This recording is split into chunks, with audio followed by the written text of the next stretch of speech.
So, welcome everybody. I hope you've had a nice Easter break. My name is Sin Sin, for those who don't know me. I certainly have been having fun over the Easter break. I went to quite a nice special place yesterday called the Wormhole. So it's a little bit like a natural tunnel next to the ocean. So from one end, so you enter from one end, which is facing the cove, which is beautiful, and then you walk through the tunnel and you end up on the other end, which faces the Pacific Ocean, and that was just spectacular. So yeah, so that was my beautiful Easter holiday yesterday. So, welcome everybody wherever you may be. As again, my name is Sin Sin. I'd like to pay respect to the Triple Gems, the Buddha, Dhamma, Sangha, and where I am now is the Wadu medical country, the land that belongs to the Wadu medical people. I'd like to pay respect to the Aboriginal elders, past, present, and emerging. And I'd like to introduce you to Venerable Akiñcana. So welcome back, Bhante. And a little bit about Bhante Akiñcana. Venerable was born in Hong Kong to a Sri Lankan Catholic family. He went to school in Singapore, Hong Kong, India, the Philippines, and New Zealand, and is now back studying at Ajahn Brahm's finishing school near Perth. After completing degrees in economics, he worked in Hong Kong, London, and then migrated to Sydney in 1994. Sydney became home for over 20 years, and it was there that he converted to Buddhism and connected with his first teachers, Bhante Mahinda and Bhante Sujato. He then moved to Bali in 2016 and focused his life mainly on Buddhist practice, visiting Bodhinyana monastery in 2017, then ordaining as an Anagarika in 2019, and again in 2022. On the 2nd of May 2024, after a year's training as a novice, he took higher ordination as a bhikkhu under Ajahn Brahm. So over to you, Bhante Akiñcana. Your topic tonight is thanks for the memories. Yeah. Thank you, Sin Sin. Thank you. That's very kind. Yes, I think actually the title it was meant to have a question mark on it as well. So it's not just thanks for the memories, but thanks for the memories. We're not sure about that. Oh, sorry, Like, Bhante. no, Question not mark at all, the not at thing. all. It's interesting because yeah, we like many things in Buddhism, it depends, right? It depends on what kind of memories they are. And so I'd like to talk a little bit about that tonight and go through, sort of how memories how important memories are and how the teachings focus on memory. And of course, some aspects of memory that lead to enlightenment, and of course the Buddha's own experience of the recollection of past lives as well. So some of the beautiful parts of aspects of memory, how they fit in, and then how memory relates to mindfulness or sati. Sati, the word sati actually means memory in Pali, or is it derived a word from memory? And so how does that connect mindfulness and memory? And then, of course, kind of ending up with wholesome states of mind. How do these things, where do they fit in with wholesome states of mind, which are, as many of you will know, are terribly important states of mind, and actually they're kind of fundamental to the path and how we practice. But before that, we'll do a meditation. So tonight I propose, I'll just talk a little bit about the meditation first and give you a little bit of what I hope, instructions of what you may try. I propose to do a short breath meditation, but I'd like to use the teaching of my teacher. I'm a disciple of Ajahn Brahm, as you know, and many of you may have already heard of his teachings about kindfulness and how he kind of coined that word and also that approach to breath meditation. So mindfulness or sati, the being bringing your attention to something, being aware of it or being present with it, but also adding in kindness, loving kindness into the mix as you're doing that. And I'd like to ask everybody to try that tonight. Actually, as we kind of go into the meditation, we try and bring loving kindness into it as we're kind of being present with the breath. So sort of bringing up that feeling of loving kindness into your heart, a feeling of caring, a feeling of being at peace with whatever's arising, being kind with it, being gentle with it.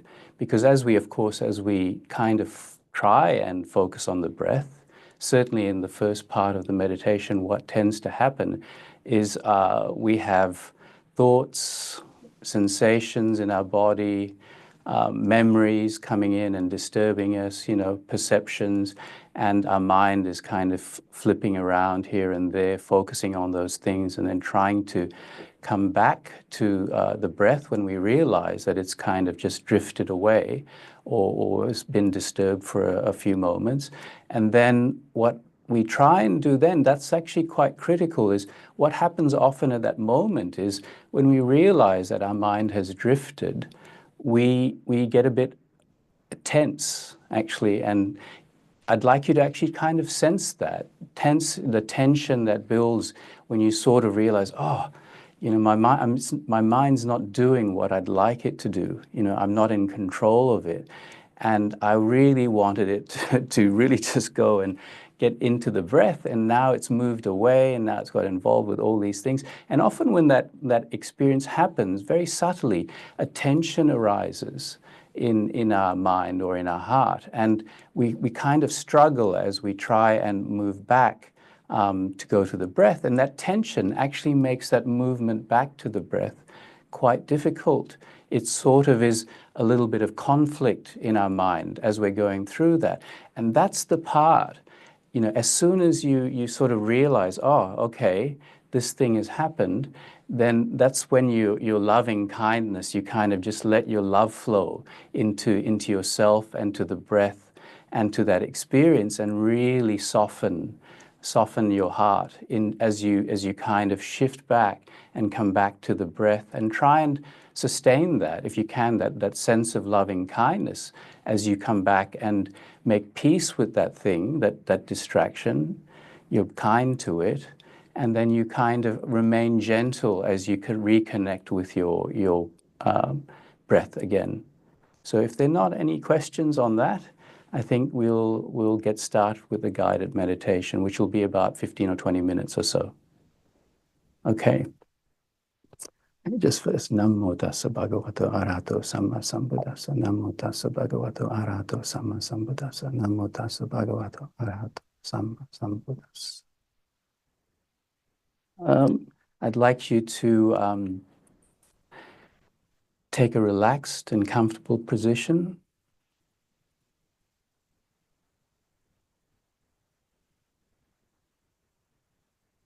You can close or half close your eyes, whatever feels comfortable for you.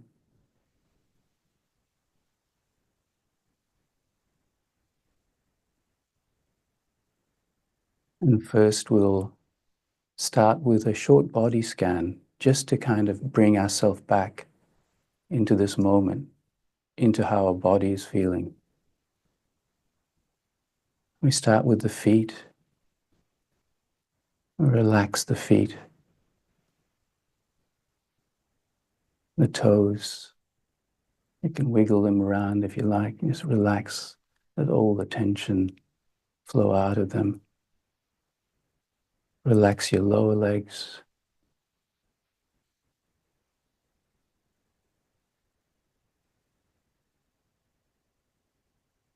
Your knees.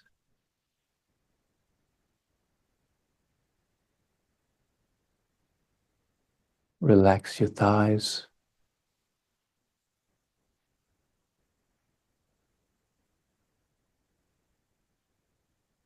Relax your hamstrings. Relax your seat and let yourself settle into your chair.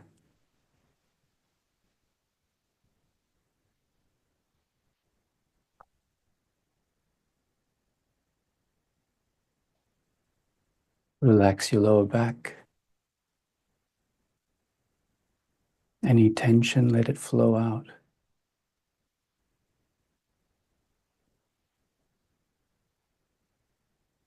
Relax your abdomen.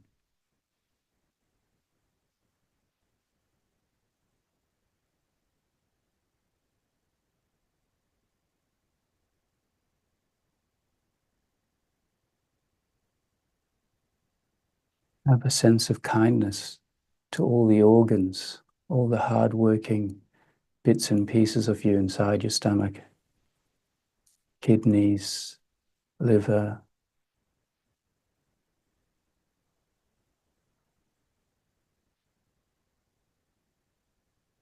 Relax your hands and your arms.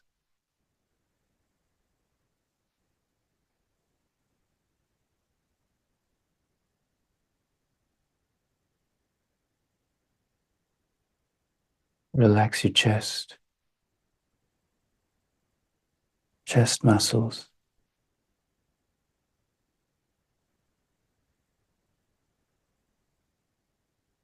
Feel the breath moving in and out of your lungs, your diaphragm expanding, contracting.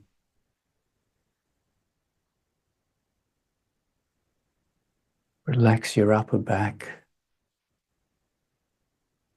Let your shoulders just droop down, all the tension flowing out.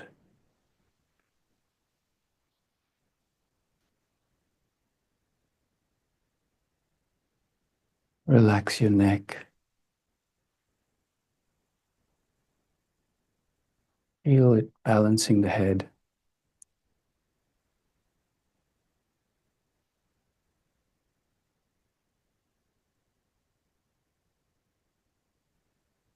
Relax your face, the muscles around your eyes, your cheeks. Relax your mouth and jaw.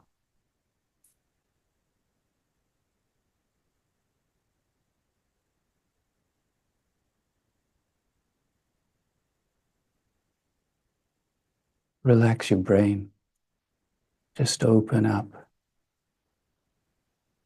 and imagine it's like a deep underground cave, gone silent, still, with a pool of cool water in there. Deep, deep stillness, quiet.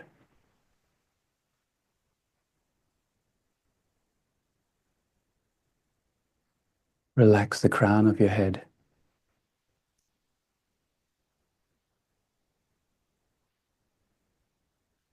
From the toes on your feet, all the way up to the top of your head.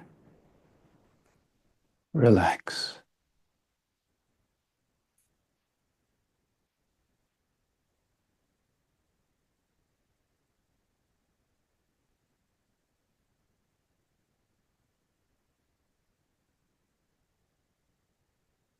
Now we can turn our attention to the breath, being present with it, noticing, watching the in-breath and the out-breath. Breathing in, relax.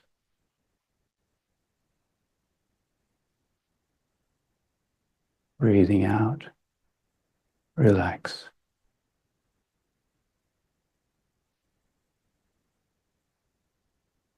Not holding tightly, just staying nearby.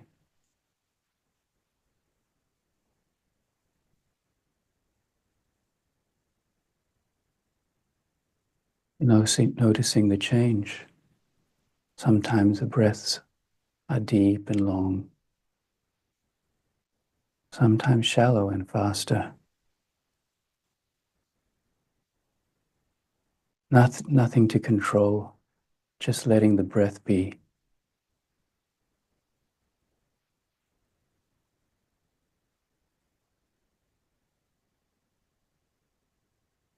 Breathing in, relax.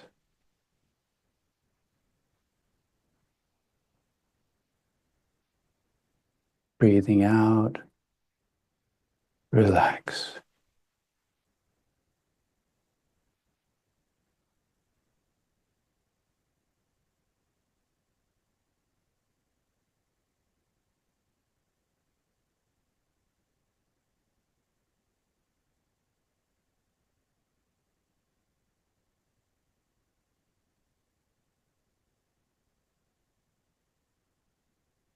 As you stay present with your breath, let your heart have kindness to it, gentleness with it, and love for whatever is arising at the moment. Deep care, as if you're sitting with a dear friend and listening and watching.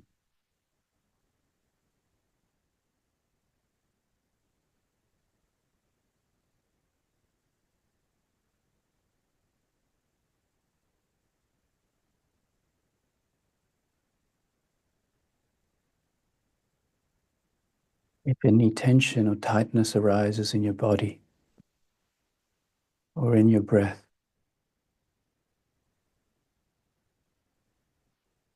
just send love to it, kindness.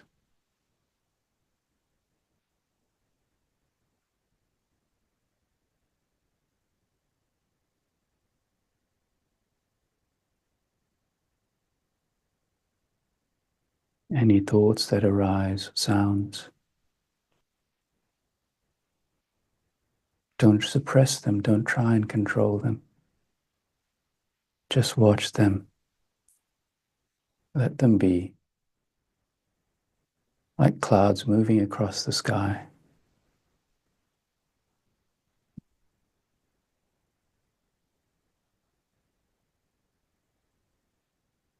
And when you're able, return your mind to the breath.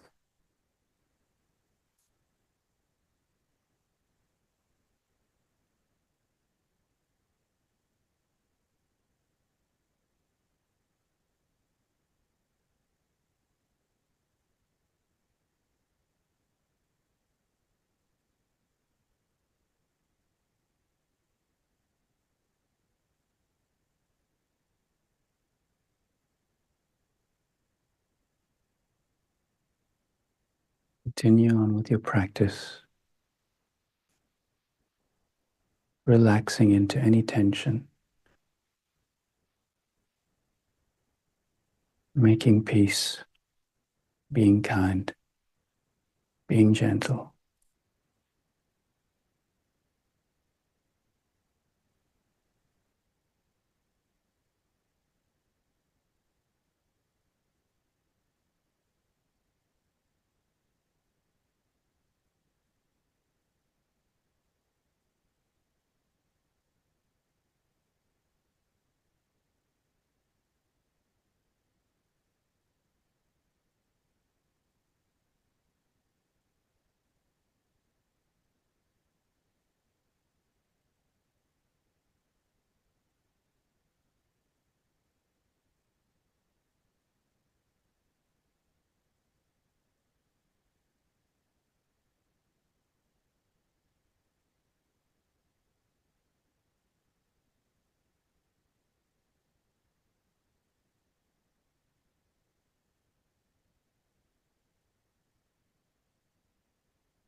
So we're coming close to the end of the meditation now.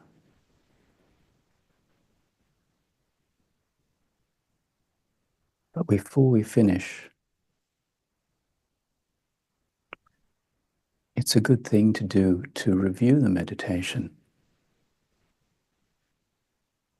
What's my mind like now? Is there any peace there?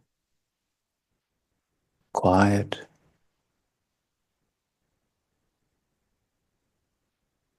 What am I feeling?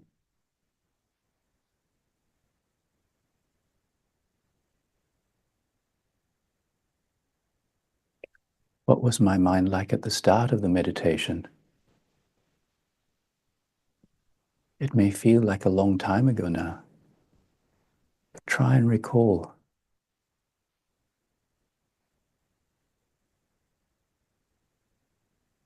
Was it busy? A bit scattered?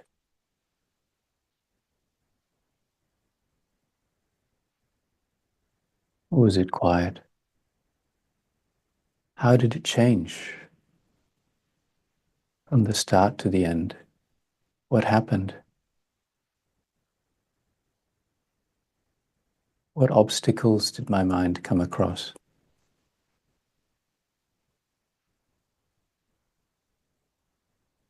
What worked?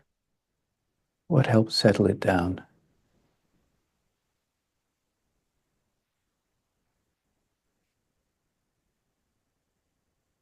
And then in your heart, you can share the merits of this meditation, this practice. May all beings rejoice in the merits of this practice. May I share the merits of this practice with all beings. May all beings be free from suffering. May all beings finally realize Nibbana. Okay.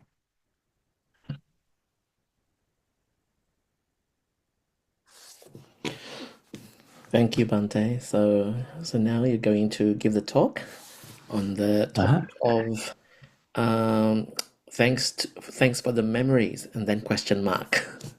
And then later on, Nina will be moderating the Q&A session in the last 30 minutes of the session. Okay. I'll just, if you have questions while we're going through the session, please feel free to I suppose, pop them on the chat board, and then I'll be able to see them as well. And at an appropriate time, I can pause and I can hopefully try and answer any of the questions. It helps me as well. It gives me a sense of, because we're on Zoom, it gives me a sense of how you're responding or what you're thinking about the things we're talking about. And I guess it's helpful if it can be related to the topic, but who knows, maybe you can take us somewhere that might be really amazing and interesting as well. So don't feel shy to ask questions. Okay, so memories, and should we be thankful for them? Yes and no, depends, right? So let's start with the good, and then we'll go to the bad, and then maybe we'll skip the ugly, and we'll just go to the nice, wholesome stuff at the end. But the good is actually, it's interesting that Buddhism, early Buddhism certainly, is actually developed in memory culture, is what we call it. And at that time, in around about the 5th century BC, memory, both in, actually interestingly, it was also kind of the same in Greece, in ancient Greece, around the 6th and 5th century and 4th century BC. There are some records that even Socrates lamented the Greek innovation of turning to writing.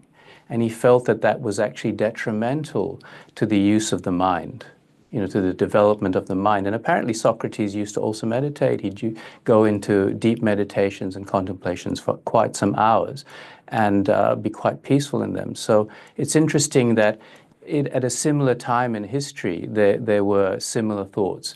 But certainly we're talking about India at this time, and At that time when the Buddha was born and became enlightened and started to teach, it's not clear that actually there was much writing going on or writing used in India. It was actually largely a memory culture.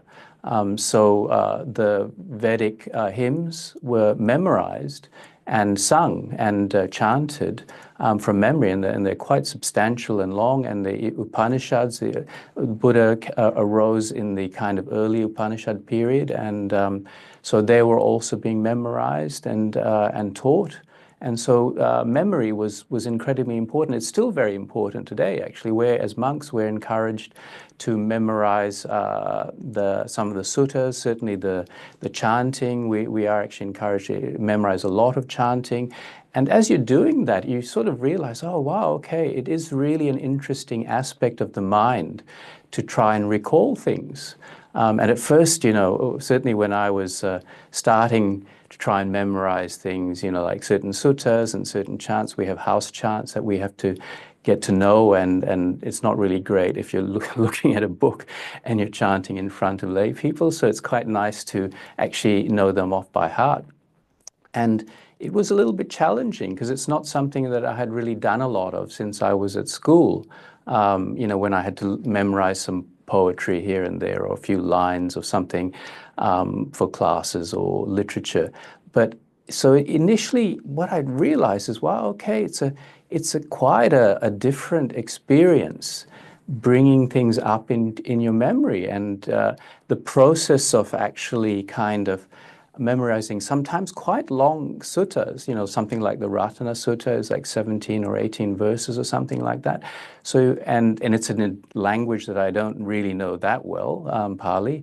So you're memorizing these things and the sound of them, and you have to use your mind in a quite a different way than you normally do. You're trying to get the sounds, get the rhythm, get a sense of what the meaning is, and then what's interesting is as you go through that process, it becomes an automatic thing and of course you have to repeat them, regularly and quite often, otherwise the memory fades, right? So you may notice that if you try and memorize something and then you repeat it the next day, then that's good.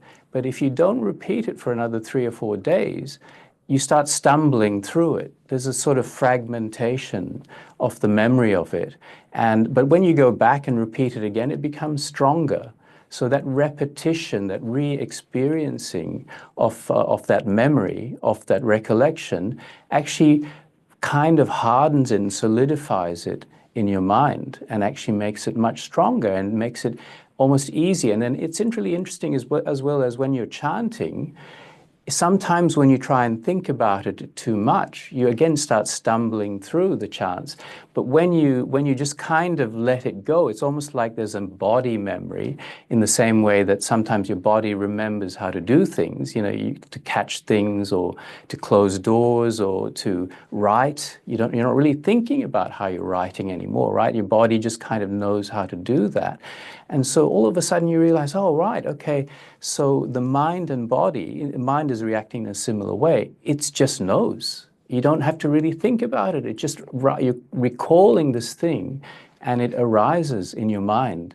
It's actually quite a beautiful experience if you're really attentive to it, to experience that memory. And of course, we are experiencing memories all through the day. In our dreams, we remember our dreams sometimes, but we also have influence of memories in our dreams as well. So day and night, almost 24 hours a day, not quite 24, sometimes we're not always dreaming, but almost 24 hours a day, these things are flying through the inner scape, the space of our mind, and they're kind of doing their stuff. They're prompting us we perceive it, the memory arises, it's a mental object, we perceive it, but actually the first thing we do is we feel it. The first thing that happens when a memory arises in our mind is that we actually have a strong feeling associated with it. So if we have for example, a beautiful memory of, say, a nice event in our childhood, or perhaps a song plays on the radio, or You hear it outside, and it brings up a memory of a recollection, perhaps when you heard that song. And again, there will be a strong emotive quality to that memory. It just kind of strikes something, and then we sort of, once we feel something, so the Buddha says there's contact through the senses. We feel that. This is the way it always works. We feel everything first, and then we perceive it. We actually kind of start classifying it. Good, bad, a pleasant feeling. Oh, right, okay, lovely. Wasn't this, this song reminds me of the first time I was, taking a train trip somewhere, in my youth. And and then all of a sudden, once that initial interaction with that memory happens, there's sort of a string of different additional memories. And we have what's happening there is we kind of proliferate. In the Pali word is papancha sanya sankha. It's kind of this proliferation of mental activity is going on, and we might get a string of very beautiful memories with beautiful feelings kind of arising, feelings of joy, of happiness, recollecting a friendship perhaps, recollection maybe if it is a train trip, the sunshine, perhaps it's a spring day and you can see the forests outside or the meadows. You have a sense of the beauty of it and your great joy, and that joy you experienced in that memory, that recollection of that joy, of that experience, and all the imagery is brought all the way. It travels across time. Sometimes years and years ago, it travels way across time and even space. So kind of now we're doing space-time travel, and it's there in your mind. It's quite beautiful, and you're looking at it, and then other things start happening. So your mind gets very active. It starts kind of almost churning with additional memories, and you might have other things, and all of a sudden your mind will start getting busy.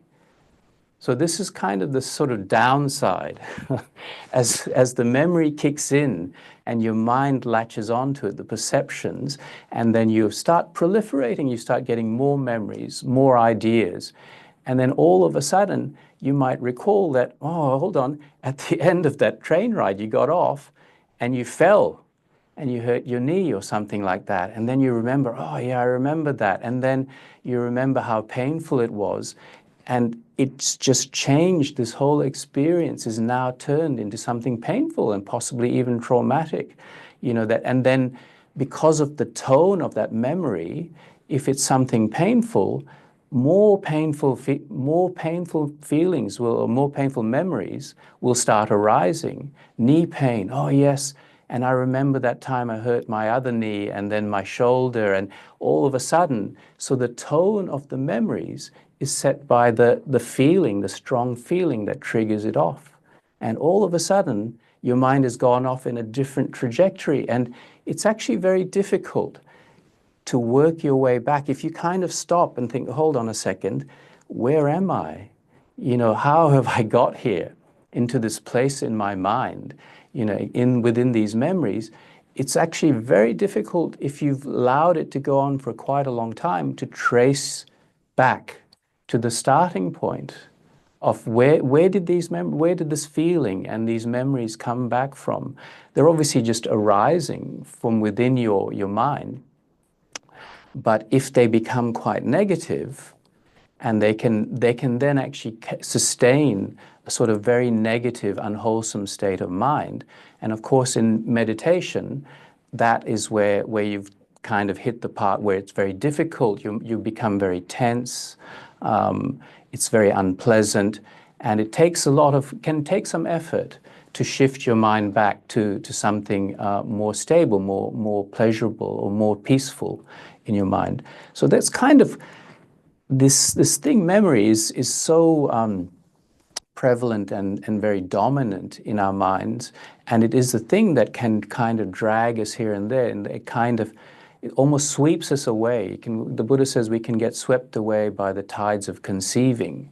These memories, remembering things, feeling more, and then thinking more and more and more. And all of a sudden, we were trying to stay with our breath, and we're now out in a sea of emotions, kind of completely lost. And no hope of being mindful or attentive and being able to get back to our kind of the object that we were following. So both good and bad, actually. There are ways of obviously kind of the memories can hurt us, or they can actually be quite pleasurable and beautiful. And if we're not careful, they will kind of drag us here and there. And so we try in our meditation process to try and settle things down. So I'll come back a little bit to so when the Buddha was around in 500 BC, when he was teaching, he encouraged us to use memory, to kind of become skilled at it, and to use it in a much more wholesome way, and much more effective way. So not kind of rejecting it, but finding a way of looking at it and kind of saying, okay, how can we practically use the memory? It's obviously such an incredibly important part of the functioning of not just humans, but other beings as well. Certainly animals have memories too. I know when I visit, my old home in Bali, the cats remember me. Sometimes I'm away for more than a year or so, and they takes about a day or so, but they kind of look at me and they say, oh, I know you. And then within 24 hours, that's it, where they're really like, they jump onto me. I know, they know me, I know them, right? And then so they have this recollection, and obviously these memories have also popped up in their minds. Hopefully, well, in this case, pleasant memories. So the Buddha was kind of thinking, okay, how do we use this? They're in an environment, a memory culture. And so the culture there is to try and make your memory very precise, and that's done through things like memorizing suttas, but also memorizing the teachings. So the Buddha would encourage certainly the monks to actually memorize whole passages. There are actually examples where once a monk came and from a distant part, and the Buddha asked him to stay the night nearby, and then when he questioned him, he said, "Can you repeat something?" He then recited a tract from the Sutta Nipata. And so we know that's actually one of the oldest suttas around, because actually the Buddha asked him and he recited that sutta back to the Buddha. It was a sutta from the Buddha. And the Buddha said, oh, wonderful, you really know it quite well. So again, you can see that the Buddha was actually asking the monks to actually recite back his own teachings to himself, so he could gauge, okay, are you doing that? And why did he do that? He'd often question them and ask them to recite these things, because he could then test their understanding, and he would check. And there's one case where he asked somebody a question, and the monk actually responded and he got it wrong. And then the Buddha actually kind of said, no, that's actually wrong. And he corrects him, It's the monk had said,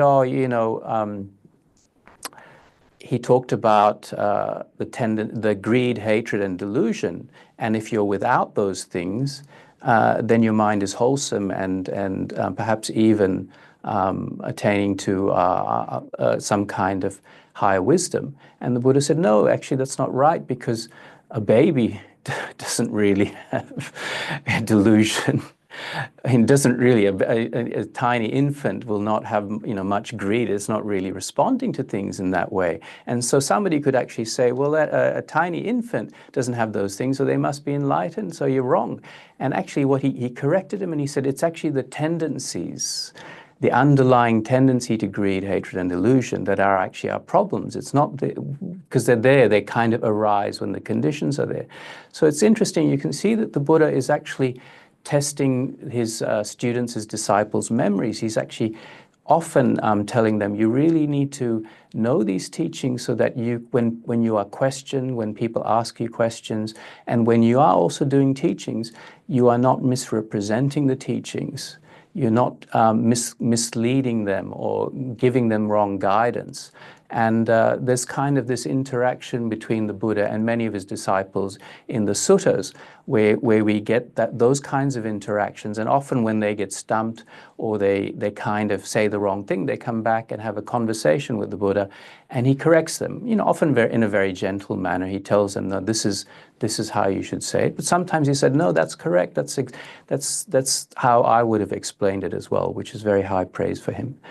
So in that culture, the memory aspect, obviously in this life, it's a very kind of mundane thing, is you can remember the teachings, you become adept at bringing up the right teaching for the right situation, answering questions for people, so very useful. And at that time, of course, they didn't have writing, they didn't have books, so when they recited every fortnight or so, when they gathered to talk about the Dhamma, they would be reciting these teachings. And as these groups of monks spread and became more remote from the larger communities, it was important for them to have these things so that they could recite it and also bring those up in their own mind when they're meditating. So one of the things I certainly do is at the end of a meditation, a longer meditation, I will actually maybe bring up in my mind some recollections.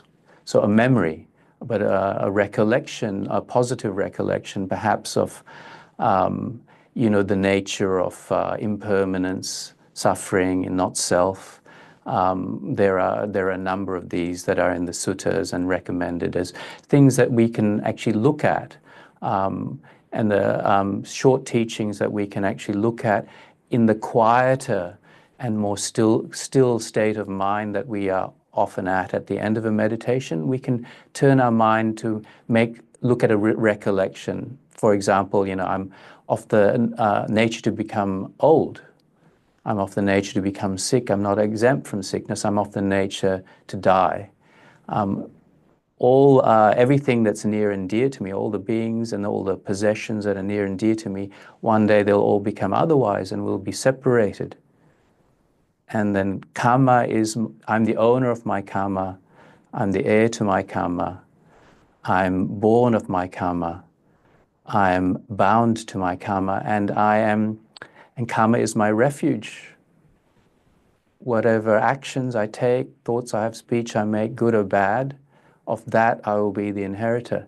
So that's a very common and a daily reflection, but often people, when we memorize that, we use that at the end of a meditation to kind of allow us to contemplate it and bring it up in our minds. And the Buddha says, what our minds frequently think and ponder on, that will become the inclination of our mind. So the more often we think about something, the more often we recollect something, our minds start to incline to those things. So if they're very negative things, if they're things a bit like, I'm terrible, I never can do anything very well, I'm always making mistakes, I'm always getting sick, and you're often bringing up thoughts, ideas and related memories. If you say, I'm always making mistakes, it's probably you've just gone through a period of remembering a bunch of your mistakes. And of course, I said, when you start remembering one, you remember a whole bunch of them. You remember, okay, that was another mistake I made, and that was another one, and another one. And then all the associated feelings of perhaps embarrassment or discomfort, a sense of lack of worth, a sense of being problematic for people. You just go through a whole bunch of those and you feel terrible, at the end of it. You just kind of have this terrible weight on yourself and it's so heavy in your mind. And in the same way, if you can recollect, in a similar way, but with a much better outcome, if you can recollect something that's really a string of positive things. For example, if you just think, wow, okay, I was successful with this, I did that, that went really well, wasn't that great? They really liked me when I did this thing. And you actually have perhaps some conceit as well, but you also have a very positive, buoyant sense of self-confidence through those senses, those recollections as well, right? The Buddha is asking us to kind of look at more recollections that will allow us to see the truth of our existence, of the way our minds work. And so that's why he was encouraging these recollections about the nature of what it is to be alive, old age, sickness and death, that every being experiences that. The nature of separation from things, and the beings that we love, becoming comfortable with that, and beginning to really try and understand our karma, when I was talking about that very common recollection we do. So hopefully you're getting a sense of, why memories are so critical, both the good and the bad, understanding them, seeing them, and kind of understanding the process of memory, and how these memories arise. They arise because we have these things, we call them the five aggregates, and many of you probably have heard them before. This is the Buddha's kind of deconstruction of a being, and we have material form, we have feelings, perceptions, volition or actions or willing, a few translations of that, sankhara, willing, and consciousness, the awareness of things. And the Buddha breaks beings down, particularly human beings, down into these five aggregates, or just five bundles of things, because he then says, okay, well, now you can look at those things and see how they're behaving, what's happening with them, and not that those things are completely cut off. He actually says, the difference between a perception and a volitional act and volition is not all, it's blurred. The boundaries of them are blurred. But in the center, what you can see is, okay, my body is my body, right? This is what it is. And then the mind is the mind. And within the mind, there is the feeling of things, pleasant, unpleasant, and neutral feelings. The perceptions, perceptions are classifications, understanding that we have when we experience things. The willing, when we say, I need this, or I want this, I'm going to do this. And in a sense, a memory is also driven a bit by willing. I'm remembering these things, I'm recollecting these things. And consciousness, the awareness of that, So usually these things are working automatically without our control, and at such speed and with such blurriness of speed that it's very hard for us to kind of separate them and focus on one of them on its own. But why those are important is he allows us to deconstruct ourselves, and then he allows us to actually look, okay, what is perception? What are feelings? Can I actually just look at feelings for a while and actually see how they arise, with memories perhaps, or with thoughts. What are those feelings? And then as you get better at it, and particularly in your meditation, you can spend quite a lot of time. You can spend actually an entire meditation just looking at the feelings, just watching them arise. Pleasant feeling, happiness, thoughts arising with that, and just watching that. And then you can also see unpleasant feelings, depression or sadness, what's associated with this. And again, the Buddha is allowing us, okay, now we're getting to see how our mind is working. And a lot of the time you'll see memories as part of those things, feelings triggering more memories, perceptions triggering more memories. Consciousness, you remember one thing, and then again, there's a bunch of memories will come on the, behind those, the awareness of particular things. So Buddha's trying to get us to really kind of look into the mind and see each one of these things a little bit separately, as separately as we can. And of course, as our ability in meditation, as our mind becomes more and more still, we become much more able to watch these things. They slow down a lot as we meditate. They are less frequent. When they arise, we're kind of a little bit more distant from them. We're sort of watching from a distance and not getting so involved in the in the actual process that's kind of arisen in the experience of that thing. The Buddha kind of says that when you are meditating, at first you actually have to keep quite close. He's got a beautiful simile. He says that it's just like when a cowherd is, or somebody who's looking after a herd of cows. He said, before the harvest, you wouldn't let your cows roam freely because you'd get into lots of trouble. They'd go and destroy the crops. They'd kind of eat the crops, the rice or the wheat.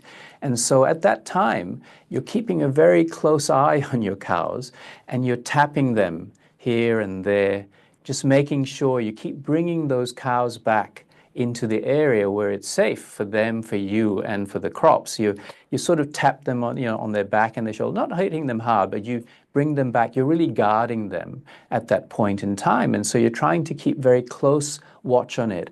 And therefore, if in terms of your meditation, if things are arising, as soon as you feel yourself moving away from your object, which could be the breath, you sort of tap yourself back gently and say, no, just come back, just tap yourself a little bit, and you come back to the breath. And the trick there is to really sense that, okay, you're quite aware, you're very close to the breath, you're standing very near it. And so as soon as you start walking away and moving away, you understand, okay, the instructions are tap, tap, tap, bring yourself back, bring your attention back closer and closer to the breath. And so you're guarding it very closely. But the Buddha says mindfulness, sati, is actually working properly when actually in the autumn season, when the crops have actually been brought in and there's nothing left out there, the fields are just stubble and bare and burnt perhaps, then he said, actually, you can just allow the cows to kind of wander about a bit. You don't let them go very far, well, they don't want to anyway. They kind of, they will try and kind of stick together and probably stay near you because you're their safety. But you can be a little bit looser. And this is where actually mindfulness is really coming into its full power, is you're letting the cows kind of hang. They're kind of doing what they want, but you've got an eye on them. And you're a bit looser and a bit more distant and observing them and become more expansive and spacious in your meditation. And that's the kind of process that your meditation will go through. Initially, you have to be a bit more tight, a bit closer, watching more carefully. And over time, as the mindfulness develops, the power of your mindfulness develops through that meditation, you can kind of loosen up and just observe things and kind of enjoy it a little bit more. So when the Buddha, before he became enlightened, one of the kind of, I suppose, most important parts of memory for Buddhists is that his enlightenment was actually basically dependent on his memory, on his ability to remember past lives. So the Buddha, from what we can tell from the suttas, and Ajahn Brahm's kind of assertion, that the Buddha already had become a once returner in a previous life under the Buddha Kassapa. And there is a sutta called the Ghatakara Sutta, where the Buddha is like a Brahmin called Jotipala. And he lived in a small town, and his friend, I think his name was Ghatakara, was I think a potter, a very close friend of his.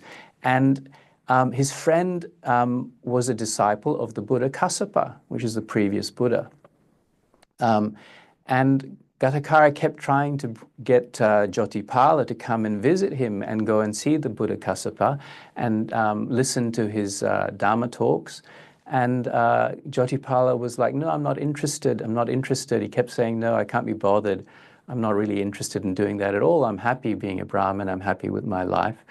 And Ghatakara tried several kind of attempts and ruses. He tried to say, let's go down to the river, which he knew was nearby where the Buddha Kassapa was teaching. And he would try and take him down there and to have a bath in the river, etc. And again, he suggested to Jotipala, let's go. And Jotipala said, no, I don't want to. And so in final desperation, I think Gatakara grabbed him by his top knot, which is, very kind of serious offense against etiquette, grabbed him by his hair and started dragging him to see the Buddha Kassapa. And the Jotipala said, oh, you must be really like, this is very important for you, isn't it? You've just kind of really offended me by grabbing me by the hair and dragging me in the direction you want me to go. He says, okay, I'll come, I'll just come and see. And so Jotipala went to see the Buddha, and he was amazed. He converted, he became a monk under the Buddha Kassapa, and the Buddha says, I was Jotipala. So that was the Buddha Sakyamuni in a previous life, right? So he studied under the Buddha Kassapa. And so we think that after he passed away, he was reborn in the Tusita heaven, which meant that he was in the Tusita heaven for a long time because they live very long. And that's where the Tusita heaven is where the Buddhas to be get born. Each time a Buddha will be, in his final life, the Buddha to be will be born in the Tusita heaven. And then from the Tusita heaven, they take rebirth as a human and become a Buddha. So, but when the Buddha was born as a human, he had mindfulness and recollection. It was very strong. It was he has the faculty, the power of Buddha's mindfulness is already very, very powerful because he's a Buddha. He's got all the perfections. He spent eons and eons and lifetimes perfecting all these amazing qualities like loving kindness and generosity and truthfulness and determination. But he's still born. He's disconnected from his past, right? In a sense, he can't see it.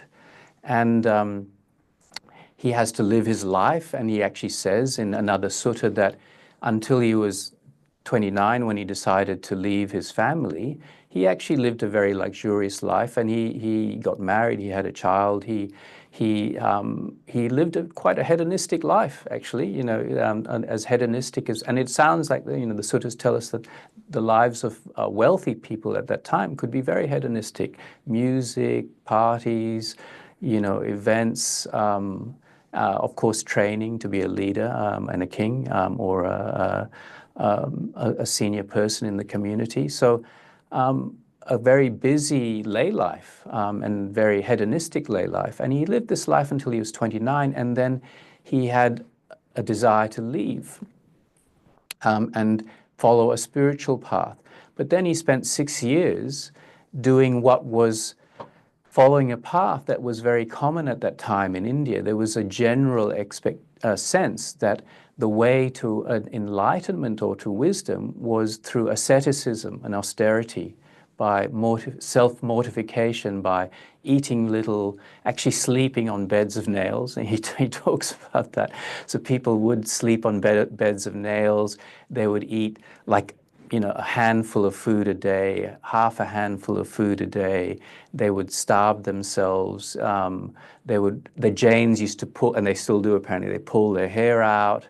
They try, and because the idea was that you would do these things to get rid of the desires in yourself and also atone for any bad actions in past lives. The idea that you had past lives was very common and was almost generally believed that all beings were reborn, that you don't just die and finish up, although there were some materialists at that time as well. But more common was a belief in rebirth and reincarnation. So the Buddha, for quite some years, actually did austerities. And again, one of the things we've heard, that the commentaries say, I think, is that, or I think it's in the Milinda Panya Sutta, is that the Buddha is one of the few Buddhas who actually did do austerities. Most of the other Buddhas were smarter than him. They kind of realized, no, these austerities aren't a good thing. They don't make you enlightened. They didn't really help him at all, actually. So he became very thin. The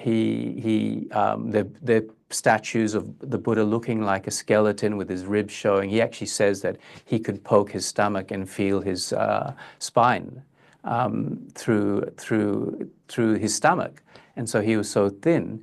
And because he was a Buddha to be, he was so determined in his austerity practices that he took them as far as he could. And he said, nobody, you couldn't take them for any further. And then he realized it was pointless. It wasn't working. So then how did he find that connection? How did he regain that understanding of non-self, which is critical for Buddhists? Well, he obviously started taking food. He realized that the austerities and that kind of asceticism wasn't working at all. And he had a recollection, a memory, actually. So you know, sometimes when you've gone down a path in life and you are struggling a bit, sometimes just out of your past, something may pop up in your mind and think, oh, okay, actually, this is the wrong thing I'm doing. Maybe this other way is better. Maybe this other thing is the way I should go. Almost like an intuition, but triggered by a memory. And he remembered when he was a young boy sitting under a rose apple tree, and his father was doing the ceremonial. I think at the time the father was the leader of the republic, or the king as they sometimes call him, but he lived in a republic. His father was doing the kind of groundbreaking process for planting seeds, you know, along with all the people who had come and planted, etc. And it was a big ceremony, and the Buddha was sitting under this tree watching things, and he went into a deep meditation, actually a jhana meditation. And so he already had this, as a child, a strong inclination to meditation, and he had this kind of capacity or faculty, as we call it, to actually to attain samadhi. He went into this meditation, and it clicked in the Buddha's head. He suddenly realized, oh, this memory made him realize this is the way. This actual way of samadhi, of meditation, on this great pleasure, because he could remember it was an incredible pleasure to go into this deep, deep meditation, one of the jhanas, and to come out of it, the deep stillness that he experienced. That memory kind of came back to him, and he realized that is the way, that I've been following the wrong way. And so he then put all his effort into samadhi and meditation and attaining the jhanas. And of course, being the Buddha, he could do those quite well. He actually had learnt some of these meditative techniques from some other teachers before he had gone down the path of austerity. And so quite soon after that, he was meditating, and through his determination and his skill, he was able to recollect his past lives. And this was the big breakthrough for the Buddha. Once he could see his past lives, one life, two life, thousands, hundreds of thousands of lives, he was just cycling through them, going back and back and back in time and space. And he could see his lives as devas, as humans, as kings, all kinds of, you know, this is where a lot of the Jataka tales, as animals, and even in hell realm. The Buddha was actually in a hell realm once too. He says actually he was also in a hell realm as well, which gives hope for all of us, I suppose, about attaining enlightenment. But he was there, and so he saw all these lives, and then he saw his life as Jotipala. And this knowledge and understanding from the past came through to him. These beautiful recollections and memories were coming through to the Buddha, and he could see how karma caused the arising and passing away of himself, how his actions would lead from the hell realm to the hell realm, how they led him to the heavenly realms, how karma was essential in understanding of karma, of the actions, how we are created by our karma, how we make ourselves by our actions, by our intentions, by the things we do. We're not created by another God, by this creator God, according to the Buddha. We create ourselves in this endless cycle that doesn't stop. We're kind of like perpetual motion machines, you know, and we just can't turn it off. And unfortunately, as we're going through life after life after life, there's incredible dangers. We can fall through bad associations or poor choices or anger or ill will. We can fall all the way down to the hell realms, all to the woeful realms, right? or through positive associations, positive actions, we can rise to the heavenly realms. So the Buddha saw all of this. He saw karma, and then he understood the nature of dependent origination. He understood dependent origination, which some of you may be familiar with, but it is the sort of almost mechanical process, the automatic process of existence that allows us to rise, take a life, but with each life we get sick and we pass away and die, even if we are deities, even if we're devas and live for a long time. And he understood the nature of suffering and how to end it, that there's a cause of suffering, that there's an end to it. He understood the path. And so Jotipala's journey, or that part of that journey, had come to an end, his recollection. And of course, the thing that makes the Buddha and all Buddhas, what distinguishes them from all other kind of spiritual teachers is they understand that there is no self, that this life and death is a process, and that there's not a soul here, there's not a substance where endlessly changeable according to the conditions around us and the way we behave. We can become all kinds of things. And he understood this. And he understood that there is a way of actually bringing this cycle of birth and death and suffering, because once you're born, you have to go through that cycle each time, right? You can't stop it. You will age, you will get sick, or something will happen to you, and you will die. And that is a very painful process. And so he understood that that can actually come to an end. That suffering can all be brought to an end through this path of virtue, so that our actions are virtuous, are ethical, are beneficial, of samadhi, of meditation, of exploring how we work, how our minds work and operate, how the world around us is, and panya, of wisdom arising and helping us to understand. And it's through this wisdom. So at the time of the Buddha, the Jains were actually quite popular at the time of the Buddha. They were actually probably a little bit more popular, and they were, I think Mahavira, who was the Jain teacher, died while the Buddha was still alive, but was teaching when the Buddha was teaching as well.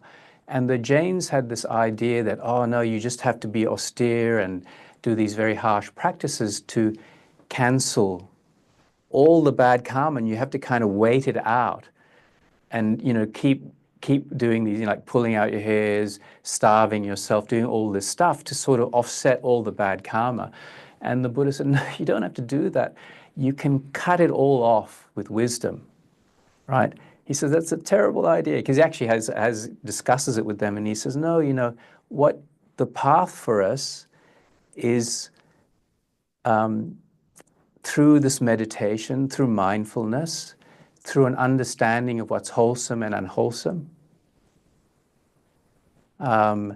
through that process, this skill of wisdom will cut through and will actually end the cycle of birth and death for us.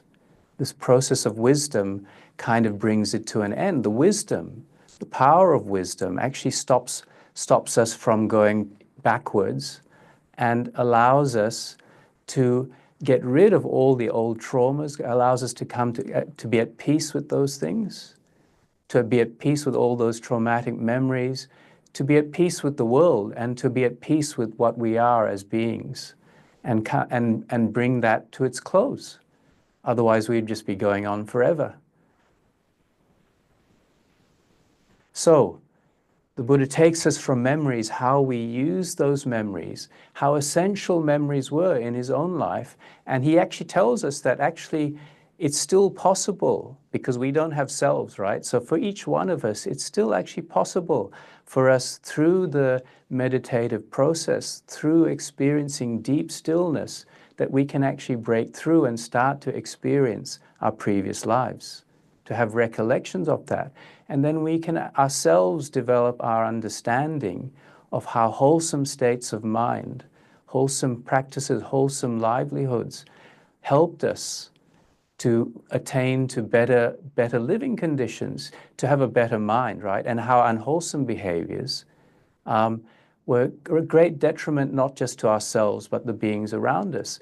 And so he says, as we see that through these memories, and we can actually see that probably as we develop our meditative practice, we can see that in our own lives. As we look back, and as you get older, you have many, many more memories. You look back through your life, and as those memories, negative memories, positive memories arise in your mind, you will actually start to experience wisdom arising and understanding, well, those things aren't really me.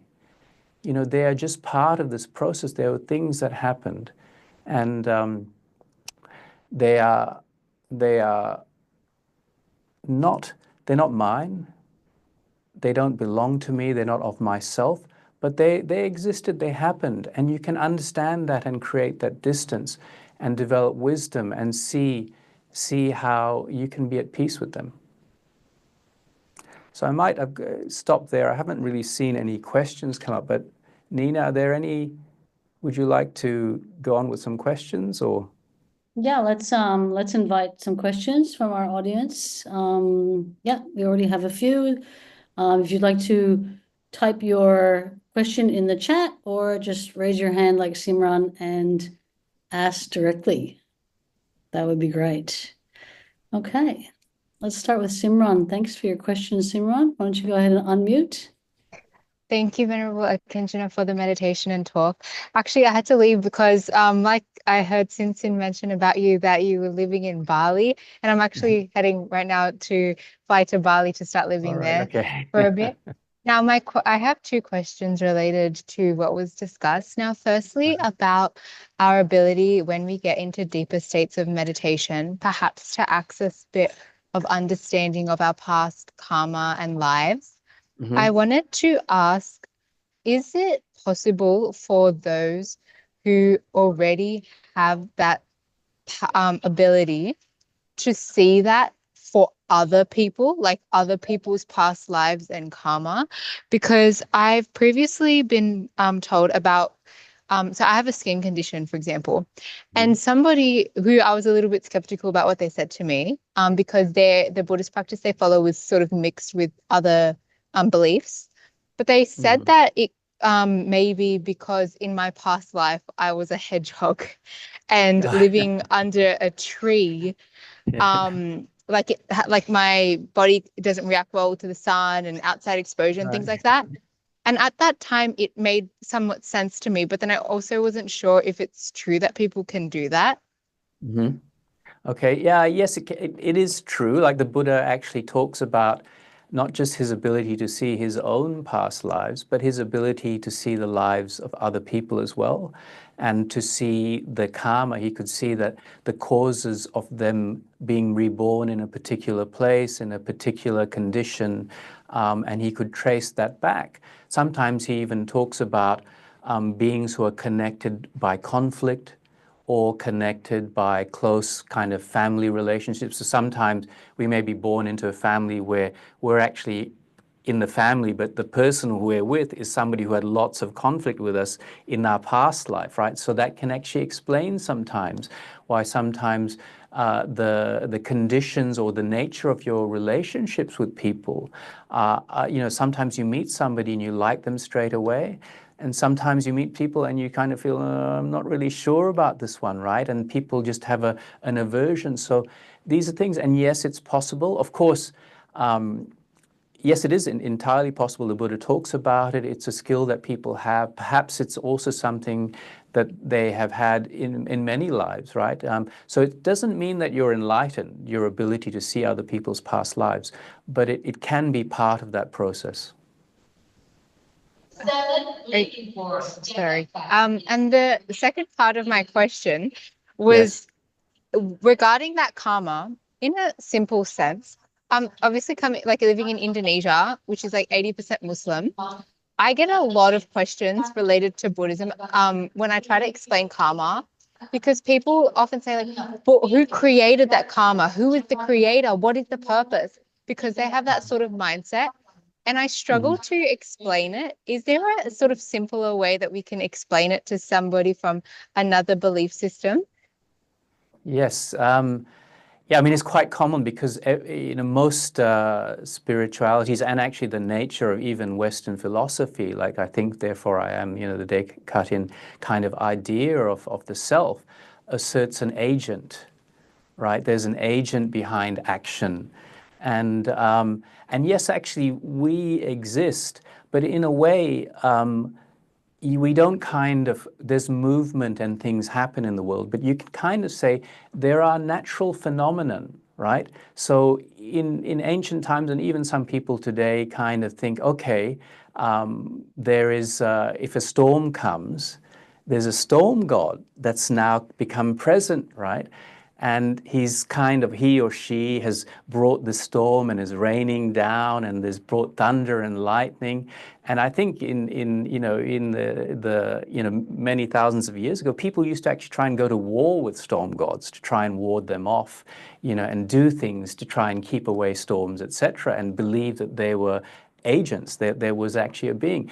But now we know that, well, the earth has a weather system, storms arise, things influence it, there are conditions, but there are seasons, the movement of the moon, the warmth in the seas, the oceans, etc. All those are natural phenomenon. So you, Simran, are also a natural phenomenon. Actually, there's no self or person there, but you are a natural kind of thing that arises and passes away, as like a storm or a tree, for example, right? We don't kind of look at trees and say, oh, who's the agent behind the tree? There's a seed, the seed falls into fertile soil, it grows and the conditions allow it, and all the trees look different. If we live in a forest, every single tree is different. It grows according to both its conditions, but the seed itself carries with it maybe a strong tree or a certain type of species, or maybe a weak tree, or a tree that doesn't like the wind, etc., and it grows accordingly, right? And again, we don't look at that and say, oh, who's the tree? Why is it doing that? We actually kind of say, it's a tree, it's a tree, it's a natural phenomenon. So we are natural phenomenons. And that's what the Buddha is asking us these things, memories are natural phenomenons, anger, love, they are things that can arise in us. They arise and pass away according to the conditions around. Thank you, Venerable, for that great analogy that I can use to help explain it. And thank you for answering my questions. You're welcome. Thanks. Thank you, Simran. And now we have another question we have one comment here from Brooke, who is thinking about past lives already. Brooke says, my brother came out of the womb hating me and still is wary of me. I must have been heinous to him in my past life. Yeah, something to recollect, Brooke, something to work on. Maybe. I mean, who knows, right? But the thing about past lives is, of course, yes,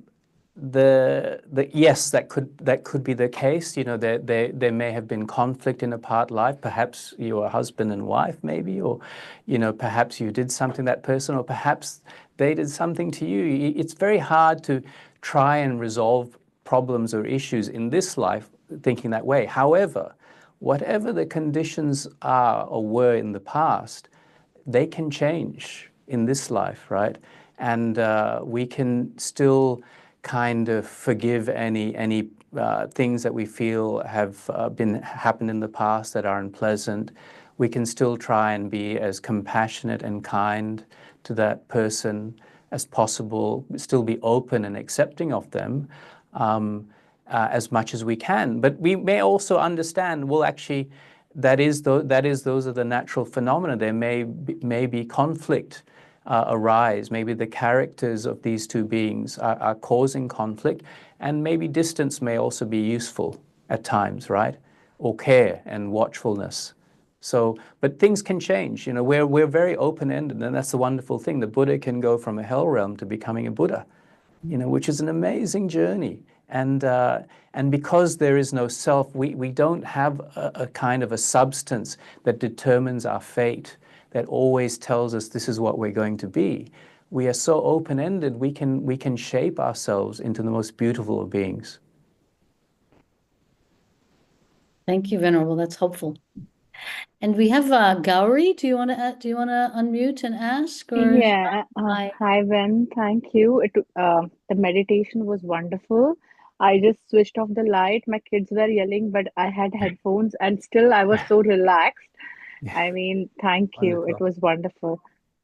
So my question is, then if, like, as you said, the suffering which you're going through from in this life, they're somehow related to your past karma. If we think it that way, like, then how much effort shall I really put in this life to change them or to alter them or to make sure, like, how much is it going to help my efforts if I have to go through those suffering is what is I'm destined for according to my past life. Okay. So yeah, so I know like we have to be kind and all that, but uh, would all those things really bring me out of my suffering is my question. Okay. The answer is yes, they will. So you can't change the past. It's already happened, right? And Yeah. whatever consequences of those things are there, the Buddha sort of says a lot of the problem with the past and a lot of the suffering we have comes from the tendencies, the underlying tendencies we created.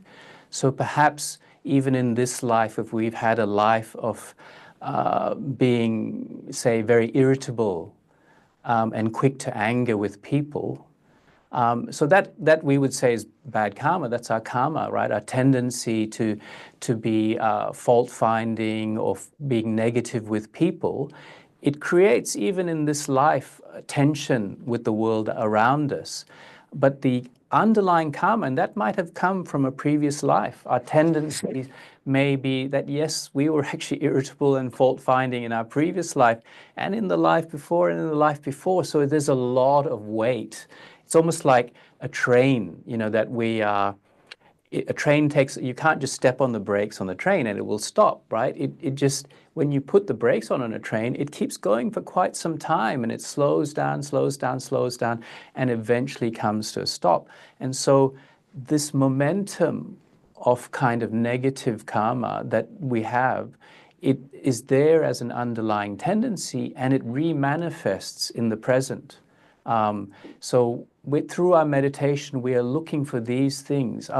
Do we have tendencies that make our life difficult? Do we have tendencies that are harmful for the people around us? Do we have a tendency to be depressive? And if we're depressive, that means we have a tendency to sort of probably some self-hatred or negativity about ourselves or a sense of lack of confidence. And these are our underlying tendencies. So as we practice, we try and identify these things. We try and go inside and know our heart, know what's arising in there. And we spend more and more time and we watch these things arise. And then we have compassion for ourselves. And we make the determination and effort, okay, well, if I know I'm a bit of a fault finder, let's find a technique that I can use. And the Buddha, and one of the techniques is to actually look for what's good in things.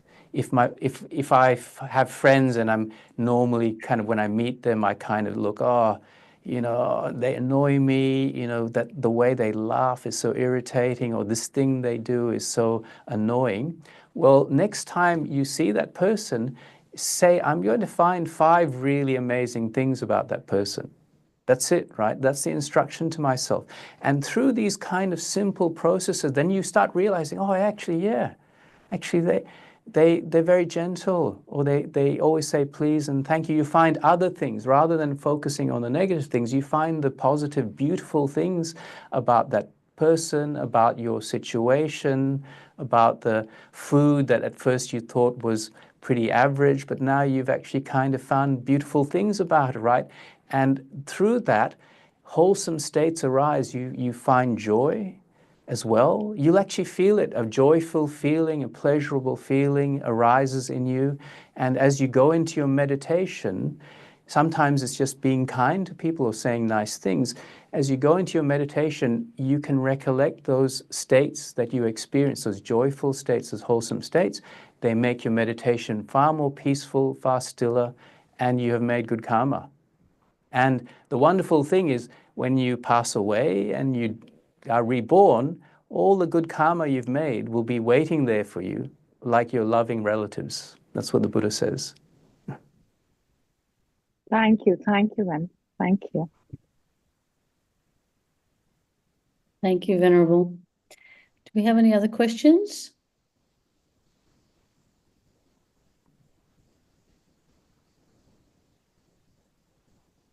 Okay. Thank you very much, Venerable, for your talk on memory, and it was actually a very broad in scope. It was interesting to see how quite a few of the things that we know about Buddhism and about the Buddha's teachings come together around this topic. One thing that I found was interesting how you tied our memories and our recollections with the five aggregates. I wonder if you can just mention a little bit more about that. Okay, yeah. And specifically, does it explain, like, I know, personally, I feel like sometimes my memories are a little bit flimsy, and when I remember, when I have the memory, it might be accompanied by a sensation or a feeling and sometimes it's not, and sometimes I remember parts, that I don't at other times, and I'm wondering if that is somehow related to just the nature of the aggregates.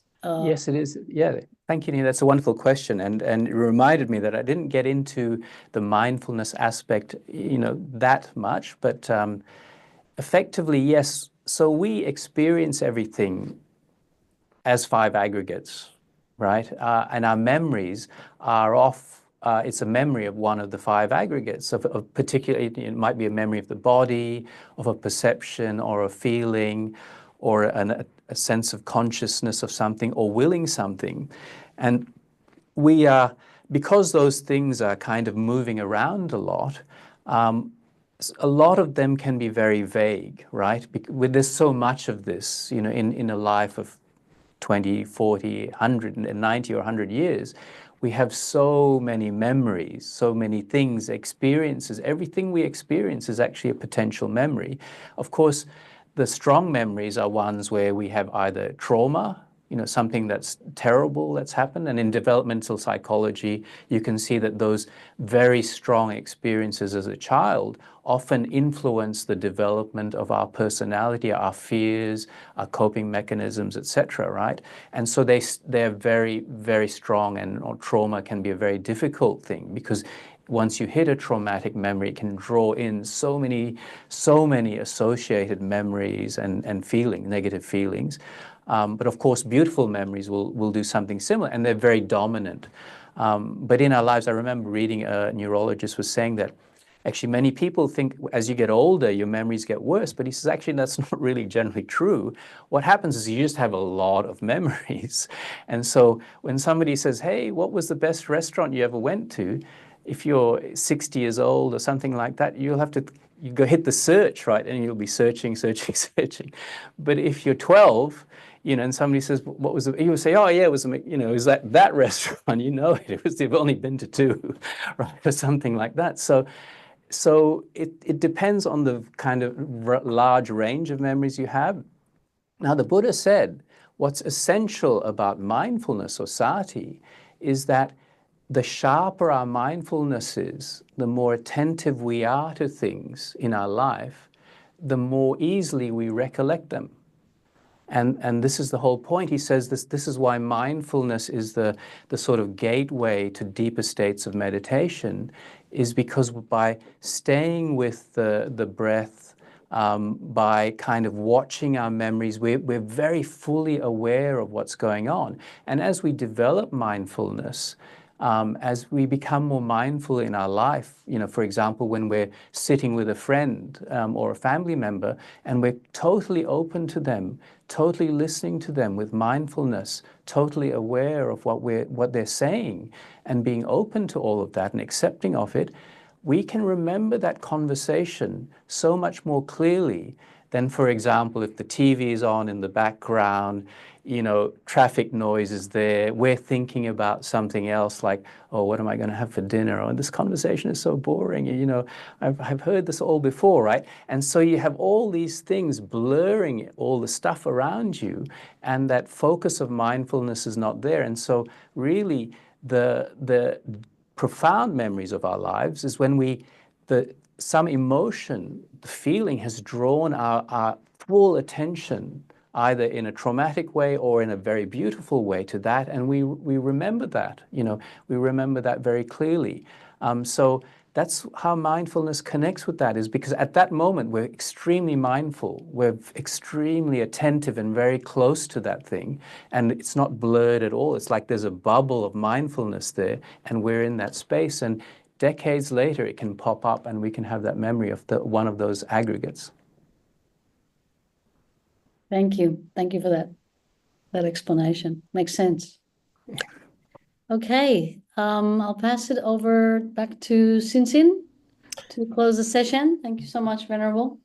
You're Thank very you so welcome. much, Bhante Akiñcana. You know, it was a wonderful talk that surprisingly covers quite a lot of area. So thank you so much for doing that again. And for those who are interested to listen more to Bhante Akiñcana, he's actually coming back. So he's coming back to give a talk again on the 28th of April, Monday, on the topic of love in a time of conflict. Same time from 7 to 8:30 p.m. And that's going to be Monday, the 28th of April. Yeah. Just coming up this coming Wednesday, we have an interesting session. It's a special session because it's a panel between Bhante Sukhachito and Bhante Dhammagawesi in Parramatta. So it's a hybrid event. The title is The Wisdom of Not Knowing, Embracing Mystery Through Contemplation. So all the information is on the website. And I just wanted to also remind you all of the 4-day meditation retreat with Ajahn Yu or Bhikkhu Kantiko. And that's from Thursday, the 22nd of May to the 25th of May. Again, the information is on the website. So thank you once again, Bhante Akiñcana. Would you like to close the session by doing a dedication of merits or anything that Yes, you'd like to certainly. say, a closing message before we say farewell? Okay. Yeah. Thank you very much, Sinsin. Yes, thank you again for your attention. Thank you for the wonderful questions. It's wonderful to be here. I hope you enjoy the kindfulness meditations going forward. It's a wonderful practice to develop that mindfulness faculty and just to kind of bring peace to yourself. And yes, I'd like to dedicate the merits of this session and this practice. May we share the merits of this practice with all the devas and dharma protectors, all the guardian deities, with your families and friends, all your dear and beloved ones, all the beings you know who have passed away. May they all have a good rebirth. May all beings be free from suffering. May all beings find wisdom on this path. And may all beings finally attain to Nibbana.